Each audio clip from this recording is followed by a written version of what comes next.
that comes down to our normal evaluation process. We've got to take things into consideration when we're shoeing. One would be the sport. Then we'd have to consider the rider experience. We'd have to consider the age and the conformation of the horse.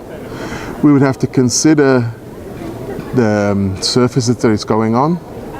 So there's a lot of things building a picture for when we're shoeing that horse.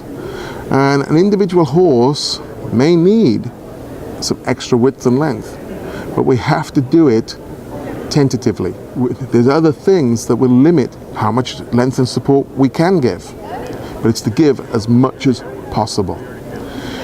An inexperienced rider may be unbalanced on the horse, and the horse is going to keep losing shoes if you shoe it long and wide. So we will have to shoe a little more conservatively. But with that shorter shoeing, we can widen the heels. By widening the heels, it still gives ground support. So when we have a horse that's working in deep surfaces, maybe going out in deep mud and being ridden cross country, then we're going to again have to be conservative with our shoeing process. We need to make sure the shoes stay on. If a horse is going a long distance across country, there's nothing worse than losing a shoe. We lose a shoe, and then we're going to end up with a horse that's footsore. It's going to break its foot, and it's not going to be able to perform its service. So it's important then to take a more conservative look at how the shoe fit is.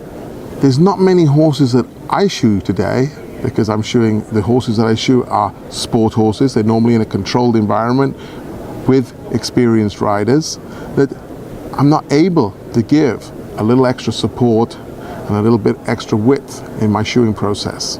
I do think they're very important, but they needed to be used conservatively by farriers that aren't in the ideal situation for shoeing horses.